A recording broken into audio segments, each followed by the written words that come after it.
Buenos a todos, chavales, bienvenidos a un nuevo vídeo de Hispania de los Vikingos, para los que me estéis viendo en el canal de la Hispania de los Vikingos, o de la Era del Hierro para los que me estéis viendo en el canal de YouTube de la Era del Hierro. Este vídeo lo voy a compartir en los dos canales, en parte porque toca un tema que puede estar relacionado pues con la temática que suelo tocar en los dos canales. Por un lado, en la Hispania de los Vikingos, y por otro lado, en el canal de la Era del Hierro.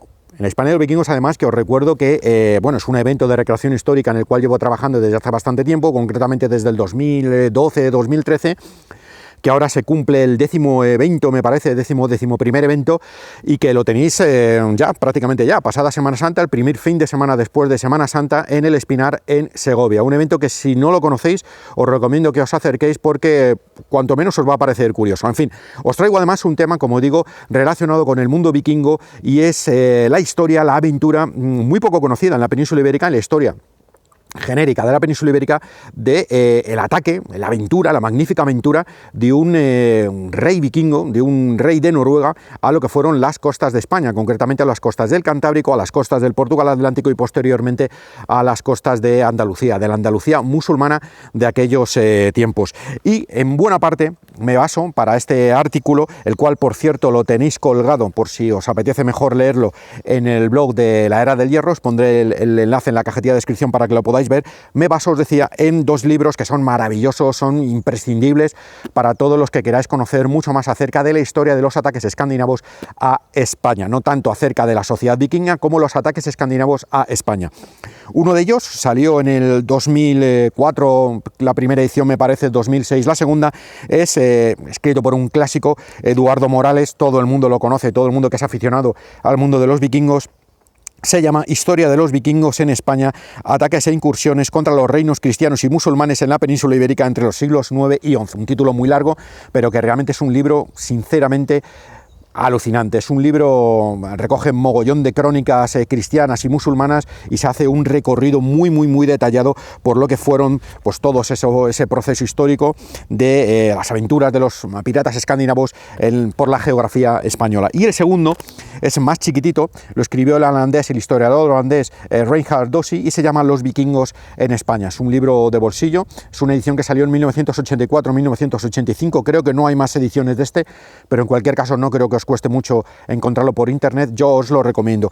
¿Cuál es la principal diferencia que hay entre uno y otro? Bueno, pues que quizás el de Eduardo Morales se centra más en lo que son todas las crónicas de los reinos cristianos del norte de la península, muy detallado, eso sí, mucho más detallado que el de Reinhard Dossi, y Reinhard Dossi se basa más en las crónicas musulmanas, dando en la última parte de su libro pues un especial protagonismo a lo que fueron unos ataques de pueblos de herencia escandinava, pero no vikingos directos, como fueron los normandos de Normandía, del Ducado de Normandía en Francia, que a lo largo, a la mitad del siglo XI aproximadamente, bajaron en ayuda de algunos pueblos cristianos de la península, concretamente algunas zonas de Aragón y los condados de la Marca Hispánica. Ya sabéis, todo lo que es la actual Cataluña fue parte de la Marca Hispánica, vinculada al protectorado de Carlomagno, y algunos normandos eran condados, por cierto, que estaban guerreando, estaban combatiendo entre ellos, y algunos normandos de Normandía bajaron a ayudar a determinados condes de los distintos condados, y eso lo recoge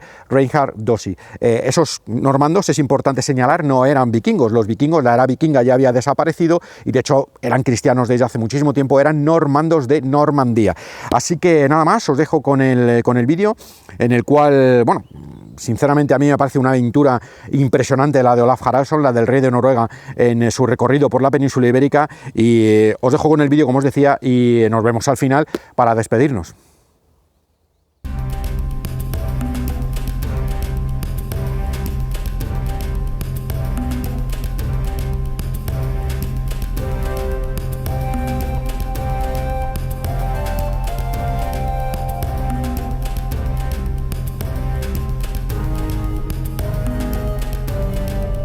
Olaf II de Noruega, también conocido como Olaf Haraldsson u Olaf el Santo. Nació en Ringerike, Noruega, en el año 995, proclamándose rey del país entre los años 1015 y 1028.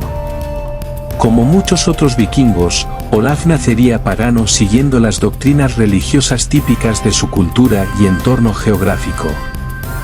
Un mundo mitológico de base indoeuropea germánica, que tenía al dios Odín como padre supremo del panteón escandinavo.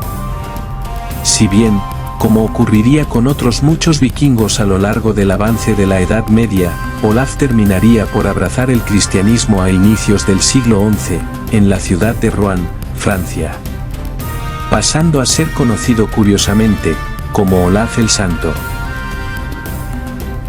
El rey noruego era hijo de Harald y descendiente de Harald I de Noruega.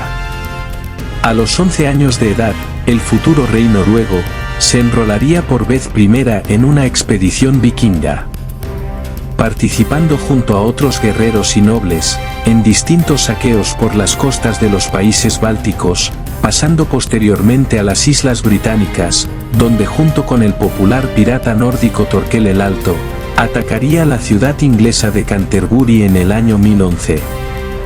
En Inglaterra, Olaf se pondría al servicio del exiliado rey Ethelredo II, perteneciente a la popular y poderosa Casa de Wessex. Precisamente fue durante esos años de aventuras por las Islas Británicas, en los que el rey escandinavo decidiría atacar la península ibérica, dando origen a un sinfín de anécdotas y aventuras, que sin ninguna duda podrían validar un guión para una buena película de cine histórico. Pues durante todos esos años, las aventuras de Olaf se mezclaron con la realidad política, social e histórica del momento, a la par que con visiones y elementos mágicos propios del mundo fantástico y mitológico. En lo tocante a la historia del personaje vikingo en la península ibérica, cabría destacar el año de su llegada, concretamente la primera mitad del siglo XI. Siendo recogido por las crónicas hispanas, el año 1015, como posible fecha de sus ataques e incursiones. De todo ello nos ofrece gran detalle el escritor Eduardo Morales en su libro publicado en 1997, Ataques e incursiones contra los reinos cristianos y musulmanes de la península ibérica entre los siglos IX y XI. En su trabajo, el escritor cordobés recoge y transcribe gran cantidad de crónicas históricas, tanto cristianas como musulmanas, en las que se habla y desarrolla la posible llegada del rey noruego a las costas hispanas, narrando y analizando desde su primer ataque a la ría de Mundaka hasta sus últimos encuentros con los andalusíes, tras los cuales decidiría regresar a Noruega para ser proclamado rey. Todo ello, dentro de un panorama político peninsular muy convulso, en el que el rey de León había tomado nupcias con la hija de Menendo González, de nombre Elvira Menéndez, y donde el poderoso vecino navarro, Sancho III el Mayor, se había anexionado el condado de Sobrarbe, fortificando su capital, y dando inicio con ello a una época de expansión y grandes victorias, que marcarían el futuro del norte de España, y más concretamente del reino de Pamplona. Reino que llegaría a ser dueño de casi todo el norte cristiano peninsular, a lo largo de buena parte de la primera mitad del siglo XI.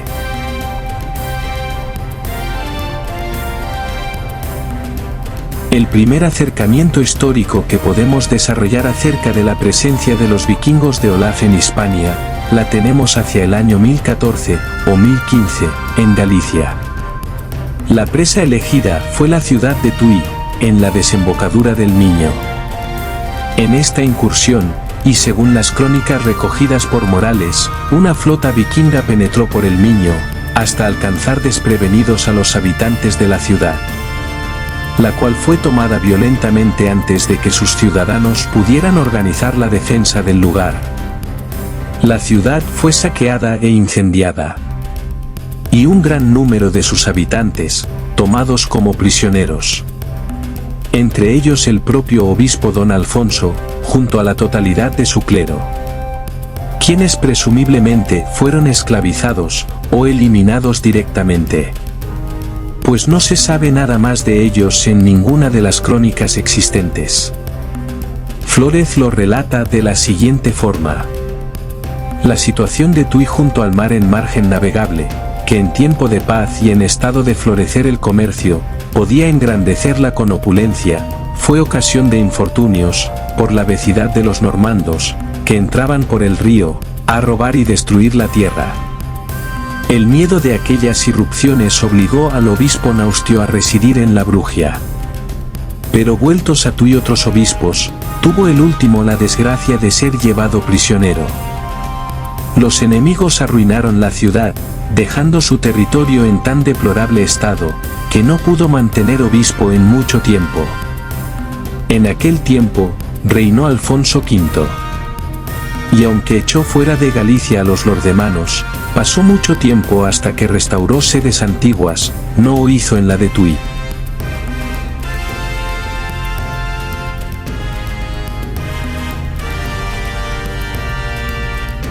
Este ataque, si bien no puede asegurarse al 100%, suele identificarse con la presencia del rey Olaf Haraldsson en España.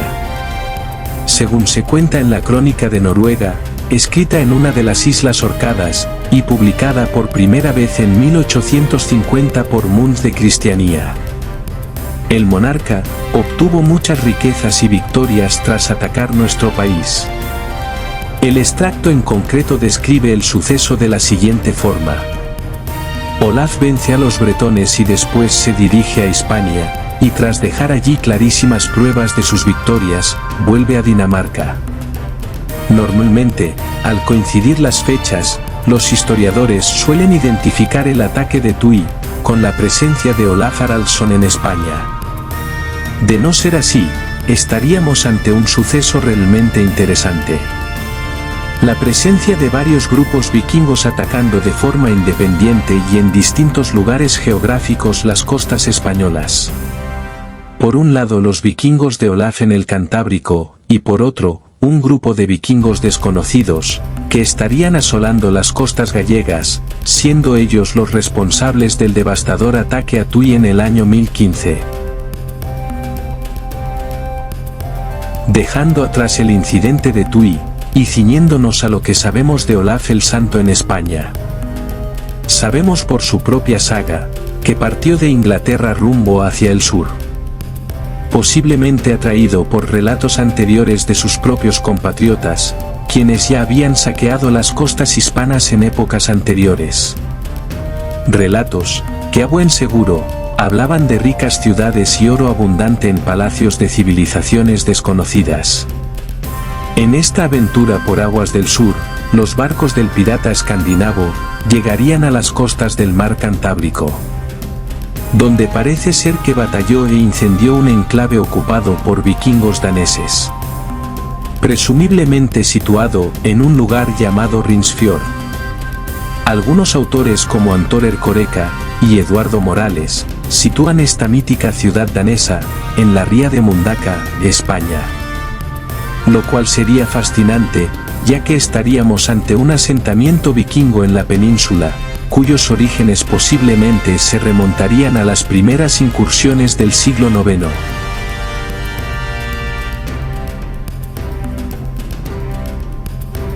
Los piratas de Olaf, tras atacar, combatir y derrotar a los daneses en Mundaka, continuaron depredando las costas del Cantábrico hasta llegar a la ciudad de Grisepol. Nuevamente un misterio. No se sabe con certeza cuál era esa ciudad situada en el Cantábrico. Si bien, nuevamente Eduardo Morales, la sitúa en el puerto de Castropol, Asturias. Allí una vez más los guerreros de Olaf, combaten contra vikingos daneses que habían ocupado la zona. Los derrotan, y continúan su viaje costeando España hasta un lugar llamado Gunvalbó, posiblemente en Galicia, donde tras combatir y batallar, tomaron prisionero al conde Gonzalo, quien la gobernaba, y el cual tuvo que pagar 12.000 piezas de oro para ser liberado. Tras abandonar Galicia, y después asolar el Cantábrico, Olaf inicia rumbo al estrecho de Gibraltar.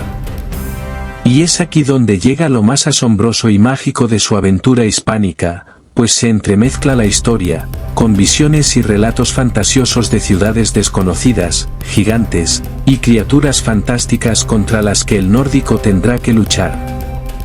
En la saga islandesa de Olaf, se cuenta que el escandinavo llegó con sus barcos al punto más lejano de la tierra conocida, donde encontró dos monstruos a los que venció. un gigantesco jabalí que aterrorizaba a las gentes de la zona, y una terrorífica sirena marina que era adorada por las gentes del lugar. Además descubrió una majestuosa ciudad llamada Karlsar, cuyos habitantes eran paganos e idólatras. Este detalle es importante para intuir de qué ciudad podría tratarse, ya que algunos eruditos vinculan Karlsar con el Garona, Francia, siendo el principal problema de esta hipótesis, que los franceses del siglo XI eran cristianos. Y la saga recalca que los pobladores de Karlsar eran idólatras. Llegados a este punto, solo podemos reconocer como idólatras en el occidente europeo de aquel siglo, a los musulmanes. Siendo por tanto la ciudad de Karlsar, la ciudad de Cádiz, en el estrecho de Gibraltar. Esta teoría toma fuerza, al detallarse una anécdota que sufrió el rey Olaf en el lugar. Pues describe cómo esperó durante días, quizás semanas, la llegada de vientos favorables que le permitieran atravesar el estrecho. Parece evidente pues, que esta afirmación carecería de sentido, si no aceptamos que Olaf se encontraba próximo al Golfo de Cádiz, y sí en las lejanas tierras de Francia. A este respecto, Doussi nos aclara el propio nombre de Karlsar, cuyo significado en todas las lenguas germánicas significa hombre grande. La posible razón por la cual los vikingos llamaron a Cádiz la Bahía del Hombre Grande, la tenemos en una estatua de bronce de 6 codos de alto, que representaba un hombre con barba larga, vestido con cinturón y un manto dorado, situado sobre una columna. El hombre de bronce gigante, con una de sus manos sostenía unos panes, y con la otra una llave, la llave a la puerta del Mediterráneo. Esta estatua gigantesca, no era otra que Hércules, conocido también como el Coloso de Cádiz. Estatua, que se mueve entre el mito y la realidad. Pues aun cuando hay autores que niegan su existencia, son numerosas las referencias de textos históricos, que nos invitan a pensar que existió realmente.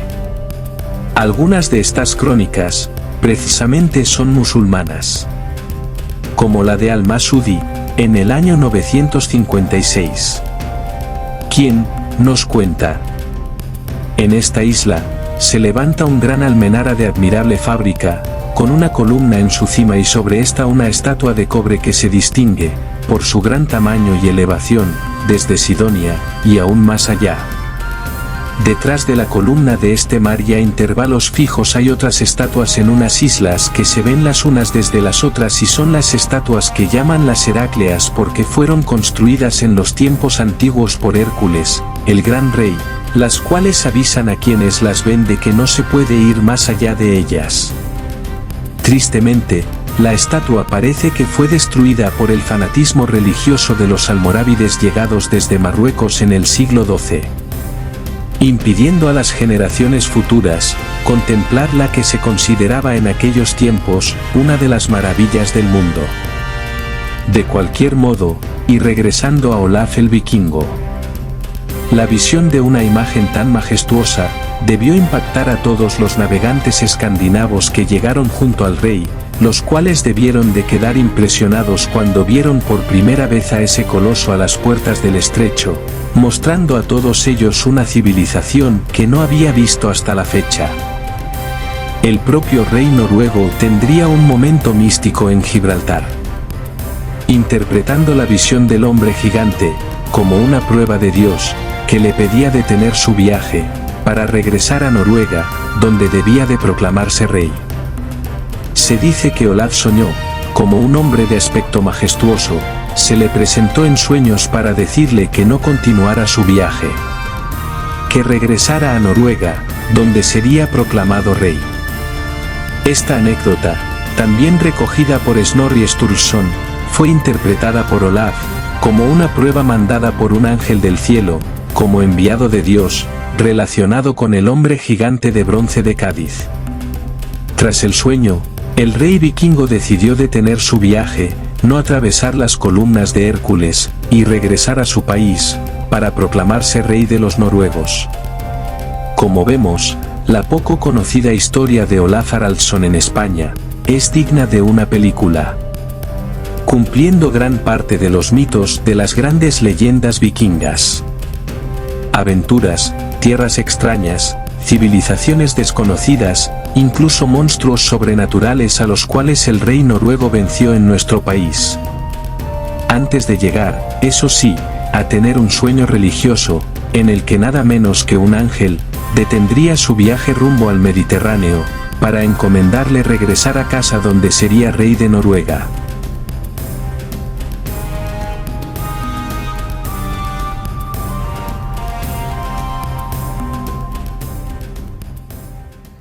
Bueno chicos, pues no me negaréis que es una verdadera historia fascinante la de Olaf Haraldsson en la península ibérica, y muy poca gente realmente conoce que un rey noruego, Olaf Haraldsson, sea un personaje histórico de la categoría y de la importancia de Olaf, que, insisto, fue rey de Noruega, estuvo en la península ibérica, atacó la península ibérica, y según recogen las crónicas recogidas por estos dos libros, no solo participó en ataques muy interesantes, dos de ellos, según se recogen en las crónicas, a un asentamiento danés que supuestamente estaría en la ría de Mundaka, aunque esto sería muy discutible, hay gente que lo niega, otro en Castropol, en Asturias.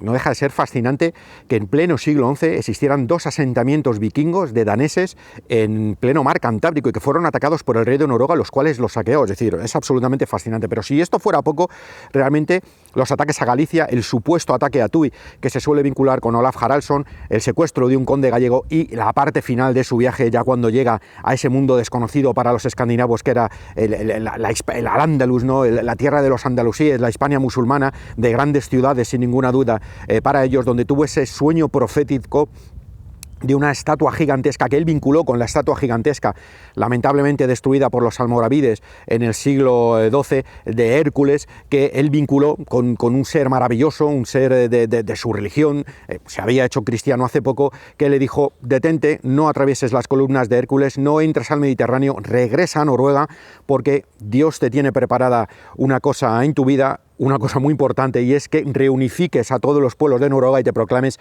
rey de ellos. No me digáis que no es una verdadera aventura vikinga y que esto no daría sin ninguna duda para una película de la historia de España alucinante. No solo por lo interesante del mundo, del prototipo ya de los vikingos guerreando entre ellos con pueblos hispanos en el norte, con los propios musulmanes, sino por lo mitológico que hay en torno a ello, ¿no? Con ese sueño profético en las columnas de Hércules, en Cádiz, y esos dos supuestos monstruos a los cuales en Andalucía seguramente venció Olaf Haraldsson, un jabalí gigantesco y una sirena. En fin, dos misterios, pero en cualquier caso dan un condimento mágico a todo lo que es estas aventuras del rey de Noruega en la península ibérica, y que, vuelvo a insistir, sin ninguna duda harían un guión maravilloso sobre la historia de España, un guión de aventuras, un guión histórico, un guión de guerreros de la historia de España, que, en fin, creo que a todos los que somos aficionados al mundo de la Edad Media, pues sin ninguna duda nos fascinaría. Quería comentar dos cosas, y es que es cierto que la ciudad de Karsar supuestamente se vincula con Cádiz, de hecho prácticamente todo el mundo acepta a día de hoy que seguramente era Cádiz, pero hay algunos estudiosos que realmente, por aquello del paganismo, no están tan seguros de que realmente se refiriera a los musulmanes, y insisten o pretenden vincularla con el mundo del País Vasco, es decir, con poblaciones del País Vasco que aún vivían ahí ancladas, ya no tanto en el siglo XI, pero seguramente sí que aún vivían ancladas en el pasado, en religiones y tradiciones ancestrales, y que Olaf Haraldsson las vinculó con pueblos idólatras. Ahí es donde habría luchado con dos supuestos monstruos, un jabalí gigantesco y una sirena que tenía atemorizada a las gentes del lugar, y que posiblemente serían dos criaturas mitológicas del folclore vasco. Esto es una verdadera incógnita, no se puede saber, pero bueno, ahí está la teoría. Lo que sí que es sin ninguna duda es que llegó a las columnas de Hércules y ahí se encontró con la estatua gigantesca que le dijo: detente el viaje y vuelve a Noruega, y eso parecen, todos los estudiosos parecen concretar que sin ninguna duda, por lo que hemos estado comentando en el vídeo, pues fue Cádiz. Cádiz fue la mítica ciudad de Karsar que alucinó a todos los piratas escandinavos que llegaron procedentes de Inglaterra, de ese mundo sometido a la nieve, de ese mundo escandinavo, y que quedaron fascinados con ese poder de la que era sin ninguna duda una de las grandes civilizaciones de aquellos aquellos tiempos, que era Al-Ándalus, ¿no? Que eran los andalusíes y en general el mundo musulmán, ya en decadencia a partir de que llegan las poblaciones marroquíes, los invasores marroquíes en el siglo XII, almohades y almorávides, fanáticos religiosos que ponen fin a ese gran esplendor de Al-Ándalus, y que es cierto, luego tiene un pequeño repunte, pero en fin, ponen fin a lo que era ese gran mundo de Al-Ándalus y empieza una época oscura en la propia tierra de los musulmanes en la península ibérica, gobernada por, ya digo, esos fanáticos religiosos que fueron almohades y almorávides. En cualquier caso, una historia alucinante, a mí me encanta. Ya sabéis que yo he estado vinculado durante mucho tiempo al estudio de los ataques vikingos a la península ibérica, porque me he dedicado a la recreación histórica de uno de los eventos que toca precisamente este mundo, Hispania de los vikingos, y que por cierto en el 2015 se cumplieron 1000 años, 2015, 1000 años de la llegada de Olaf Haraldsson a la península ibérica, e hicimos un evento en Danko que fue una conmemoración de esos ataques, de esos encuentros que tuvieron los escandinavos con los pueblos hispanos en el Cantábrico, principalmente en referido a la Hispania de los vikingos. Así que nada más, tíos, hasta aquí el vídeo de hoy. Espero que os haya gustado y recordar estos dos libros, si os gusta el tema, dos libros muy buenos, realmente muy buenos. Yo sinceramente os recomiendo mucho más este. Si os gusta este, os recomiendo posteriormente este, pero en cualquier caso cualquiera de los dos son muy interesantes para conocer todo lo que es esa etapa fascinante de los ataques escandinavos a la península ibérica. Nada más, nos vemos en otro vídeo, hasta la próxima.